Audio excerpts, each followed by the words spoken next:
Peygamber aleyhisselam bu hürmetlik ayının faziletlerini, onun qiyamini, rozusinin derecelerini, kişilerini bu ayga tolumu kızıqtırıdığan ve bu ayda emellerini Allah için halis kılışta tirişçallık körütüşke ilip barıdığan derece faziletlerini bayan kılıp bergen hadislerinin qatarıdın.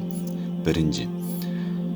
Ebu Hüreyre radıyallahu anhu'dan rivayet kılınıyordu ki, Peygamber aleyhisselam mundaq degen.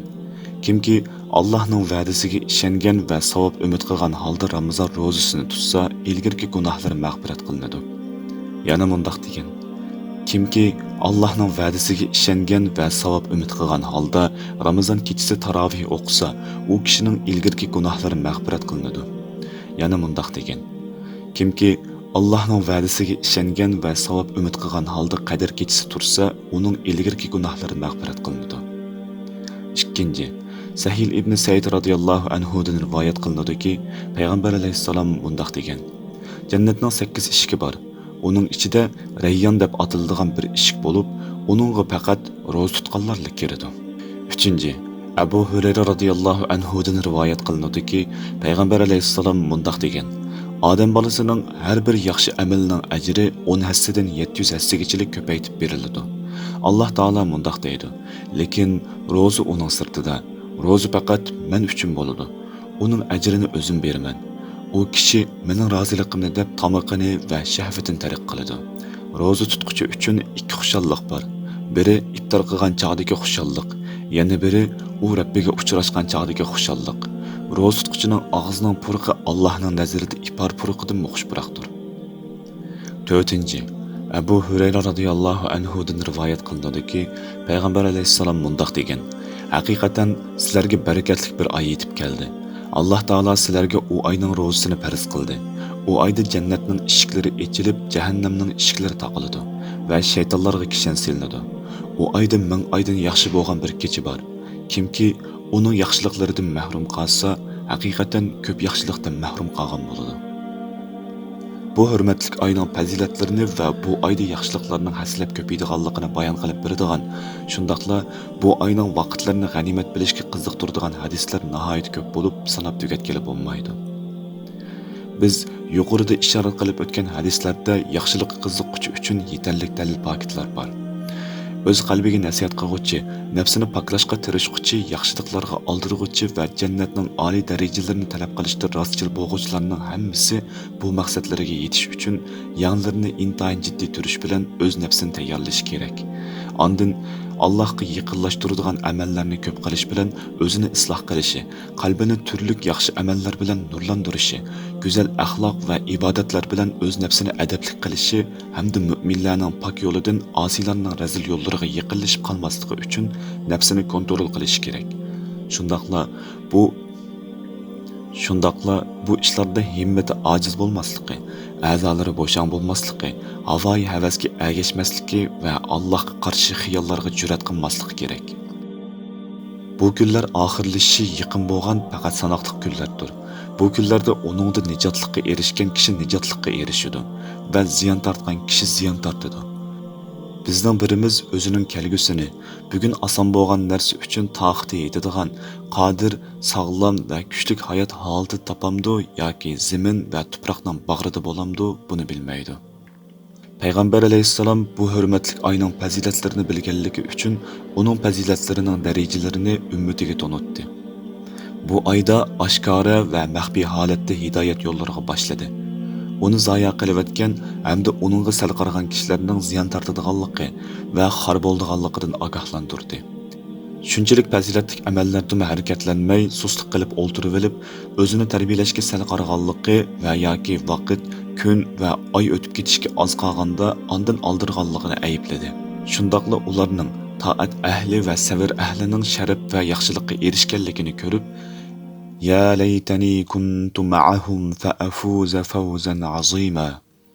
Kaşki men urushda ular bilan birga bo'lgan bo'lsam, cho'ng bir muvaffaqiyatga, ya'ni g'animatdan zo'r nasibaga erishgan bo'lardim deganligini, lekin o'tib ketgan fursatning pushaymon bilan qaytib kelishi yoki yo'qolib ketgan narsaning o'rnini to'ldirishning imkoniyatdan to'liq yiroq ekanligini Payg'ambar alayhissalom bilganligi uchun yaxshilikning barliq eshiklarini chekishga ko'p tirishchanlik ko'rsatdi.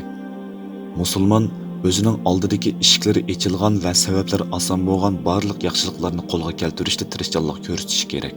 Chunki kichik yaxshilik cho'ng'iydi, cho'ng yaxshilik katta bo'ladi va oz yaxshilik ko'paydi. Musulmon yaxshilikdan kichikkina bir narsani tuvan ko'rmasligi, o'zini Alloh taologa yaqinlashtiradigan kichikkina bir amaldan voz kechmasligi hamda har bir so'z ish harakatlarida o'lgisi, yetakchisi va mehribon nasihat qilg'uvchisi bo'lgan payg'ambar alayhissalomga ergashishi lozim. Alloh taolo payg'ambar alayhissalomni shundoq sifatlaydi: لقد جاءكم رسول من أنفسكم عزيز عليه ما عنتم حريص عليكم بالمؤمنين رؤوف رحيم. Ey insonlar, shubhisizki sizlarga o'z oranglardan payg'ambar keldi. Sizlarning kulpat chekishinglar uningga og'ir tuyuladi.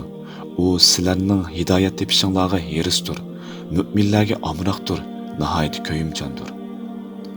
Siz payg'ambar alayhissalomning barliq axloqlarini, manhajini va yo'l yo'riqlarini iziqtishingiz bilan ching tishlab, payg'ambar alayhissalomni o'rga qiling va uning izidan menging. Payg'ambar alayhissalomning axloqi, manhaji va yo'l yo'riqlaridan: 1. Sadiqalarni ko'p qilish, nafl namoz va Qur'onni ko'p o'qish. Ibn Abbos radhiyallohu anhu mundaq deydi: Payg'ambar alayhissalom kishilar ichida eng sehiy kishi edi. Bo'libmi Ramazonda Jibril alayhissalom bilan uchrashganda texmi sehiylashib ketadi. Payg'ambar alayhissalom Jibril alayhissalom bilan Ramazonda har kechasi uchrashib Qur'ondan darslik qilishadi. Payg'ambar alayhissalomning Jibril alayhissalom bilan uchrashgan chaqdagi sehiyligi shamoldan mutiz edi. 2.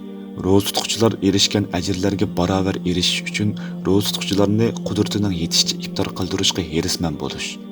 Zayd ibn Xolid Juhani radhiyallohu anhu dan rivoyat qilinadiki, payg'ambar alayhissalom bundoq degan: Kimki ro'za tutquchiga iftor bersa, ro'za tutquchining ajridan hech narsa kamaymasdan iftorlik berguchiga ro'za tutquchininkiga o'xshash ajr beriladi. 3. Ro'za tutish va qiyomda turishni Alloh taolo uchun xolis qilish. Shundaqla Ramazonda shu orqali katta ata ehsonga erishish uchun qalbini yomon maqsadlardan va riyoning kirlaridan yiroqlashtirish.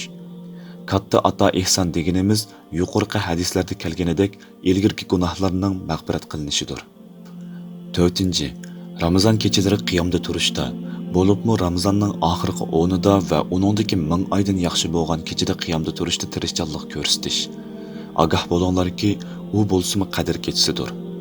Oysha radhiyallohu anha mundaq deydi: Ramazonning oxirgi 10 kuni kirsa, payg'ambar alayhissalom kechalarini ibodat bilan o'tkazadi. Oilasidagilarni o'yg'otdi va belini ching bog'laydi. 5. Jihadning barliq turlari bilan Alloh yo'lida urush qilgan, tayyorlik qilgan, mujohidlarning asirlarini qutqazgan, qutqizishga tirishgan va yordam bergan holatda, shundaqla mujohidlarga yaxshilik bilan o'rin bosar bo'lgan holatda jihad qilish. Haqiqatan islom tarixidagi eng sharafli va eng katta ikki jang Ramazon oyida bo'lgan. Biri Badr jangi. Bu jang ikki qo'shin uchrashgan Furqon kunida bo'lgan. Yana biri Ro'shan fatih bo'lgan Makka fatihisi.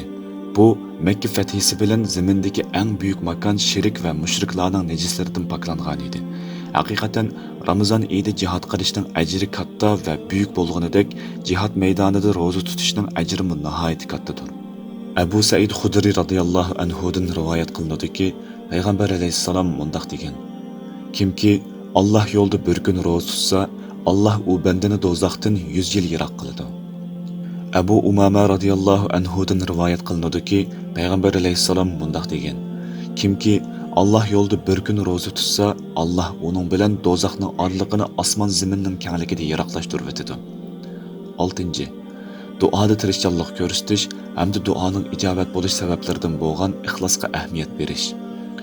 Duo qilgan vaqtda chin qalb bilan duo qilish, duoda ovozini past qilish, gunohlarni e'tirof qilish, gunohlarga istig'for o'qish, duoni 3 qitim takrorlash, Alloh taologa ko'p yelinish, duoda jazm qilish, duoning ijobat bo'lishiga ishonch qilish, duoda chekdan oshirib o'tmaslik va uningdan boshqalar. Shuningdek, Sura Baqarada kelgan ro'za oyatlarini agashtirib keltirish. Alloh taolo mundaq deydi: "Va iza sa'alaka ibadi anni fa inni qarib أجيب دعوة الداع إذا دعاني فليستجيبوا لي وليؤمنوا بي فليستجيبوا لي وليؤمنوا بي لعلهم يرشدون. Mening bandalarim senden men to'g'riliq so'rasa, ularga aytqinki, men haqiqatan ularga yaqinman. Ya'ni ularning ahvolini, so'zlarini bilib turaman. Menga duo qilsa, men duo qiluvchining duosini ijobat qilaman. Ular to'g'ri yo'l tepishi uchun mening da'vatimni qabul qilsin va menga iymon etsin. Ya'ni hamisha iymon bilan bo'lsin. Umidki bu oyatda bu hurmatli oyni g'animat bilishga ishorat bor va bu oyda osmon eshiklarining ochilishi uchun duolarni xos qilish bor. Abdullah ibn Umar radhiyallohu anhudan rivoyat qilinadiki, payg'ambar alayhissalom mundoq degan: Ro'zadorning iftor qilgan vaqtdagi duosi rad qilinmaydi. Abu Hurayra radhiyallohu anhudan rivoyat qilinadiki, payg'ambar alayhissalom mundoq degan: 3 kishining duosi qaytarilmaydi. Ular adil imom qilgan duo, ro'za tutquchi iftor qilgan vaqtda qilgan duo va mazlumning duosi. Biz bugun butun yer yuzidagi azob tortayotgan mu'minlarning, bo'libmi azob tortayotgan ojiz mazlum musulmonlarning musibatlarini kelkizish uchun duoning ijobat bo'lish soatlarini g'animat bilishga, Alloh taologa duoda yilinishga va ko'p duo qilishga nima degan muhtoj, ha? Biz bu hurmatli oyda qo'llarimizni Allohga ko'tarib, ziyon ichida qiyinchilikda qolgan kishining so'rag'anidek Allohdan yilinib so'rashimiz kerak. Oldidagi eshiklar taqalgan ojiz va kambag'al kishining umid qilganidek Alloh taolodan umid qilishimiz hamda berib kelish sabablari uzilib tingirqab qolgan kishining yilinganidek Alloh taologa yilinishimiz kerak. Biz payg'ambar alayhissalomning Badr kunidan o'zimizga ulgu ilishimiz kerak. Umar radhiyallohu anhu mundoq deydi: Badr kuni payg'ambar alayhissalom mushriklarga qaradi. Ularning soni 1000 edi. Sahobalarning soni 319 edi. Payg'ambar alayhissalom qiblaga yuzlandi, ondan qo'lni ko'tarib Alloh taologa duo qilishga boshladi. Ey Rabbim, menga va'da qilgan nusratingni reallikqa aylantirib bergin. Ey Rabbim, menga va'da qilgan nusratingni vujudga chiqargin. Ey Rabbim, agar sen islom ahlidan bu jamoatni halok qilsang, zaminda senga ibodat qiladigan odam qolmaydi. Payg'ambar alayhissalom qiblaga yuzlanib, qo'lini ko'targan holatda duo qilishni davomlashtirdi. Hatta to'ni mo'risidan tushib ketdi. Ondan Abu Bakr radhiyallohu anhu kelib, payg'ambar alayhissalomning to'nini mo'risiga ortib, "Ey Rasululloh, Rabbingizga qilgan duoyingiz yetarlik bo'ldi. U cho'qim sizga va'da qilgan nusratini ato qiladi" dedi. Biz yashanganlarni, balalarni, ayollarni va ojizlarni bu duo qiziqtirishimiz kerak. Chunki ularning duosi fatih, nusrat va rizq eshiklaridan bo'lgan katta bir eshikdir. Payg'ambar alayhissalom mundoq degan: Sizlar faqat ichinglardagi ojizlar sababli rizqlanasizlar va nusratlanasizlar. 7. Yomon axloqlardan, satgap so'zlardan, nachar ishlardan, gunoh ma'siyatlarga cho'kib ketishdan, Allohning hukmlariga tajovuz qilishdan, varan-churung, so'ran-cho'qqan so'rinlarda o'ltirishdan yiroq turish. Abu Hurayra radhiyallohu anhudan rivoyat qilinadiki, payg'ambar alayhissalom mundoq degan: Sizlarning biringlar ro'za tutsa, hayosiz so'zlarni qilmasin, vaqirashmasin. Agar biri uni tillasa yoki urushmoqchi bo'lsa, u kishi "Men ro'zdorman" desin. Abu Hurayra radhiyallohu anhudan rivoyat qilinadiki, payg'ambar alayhissalom mundoq degan: Kimki ro'zdor turibmi yolg'on so'z va yolg'on so'z bilan ish qilishni tark etmaydi ekan, u kishining yemay ichmay tutgan ro'zasiga Alloh taolaning hojati yo'q. Xotima: Badallarni titratadigan, qalblarni qo'rqitadigan va nafslarni vahimaga soladigan bu katta hadisning bizga vaz-nasihat bo'lishi uchun eslatib o'tamiz. Biz bu hadisga har vaqt naqadar muhtoj, ha? Abu Hurayra radhiyallohu anhu mundoq deydi: Payg'ambar alayhissalom munbarga o'rlab, "Amin, amin, amin" dedi. Ondan: "Ey Rasululloh, siz munbarga o'rlab, amin, amin, amin dedingiz-ku" deyildi. Payg'ambar alayhissalom Jibril alayhissalom mening qishimga kelib, kimki Ramazon oyini topsa, ondan uningga mag'firat qilinmay do'zaxga kirsa, Alloh u kishini o'z rahmatidan yiroq qilsin, amin dang dedi. Men amin dedim. Biz Alloh taolodan bu oyni mujohidlar uchun fatih, surgun qilingan kishilar uchun panohlik, qo'rquvchilar uchun xotirjamlik, asirlar uchun nijotlik, bechora baxtsizlar uchun xushallik, umidsizlanguchilar uchun orzu umid, ojizlar uchun kuch-quvvat va tutqun qilinganlar uchun imkoniyatga ega bo'lish va kuch-quvvat yiqib berishini so'raymiz. Allah haqiqatan duolarni anglab turg'uchi, bandalariga yaqin, duolarni ijobat qiluvchi va yordam berguchi zotdir. Va sallallohu ta'ala ala xayri xalqihi Muhammad va alihi va ashabihi ajma'in.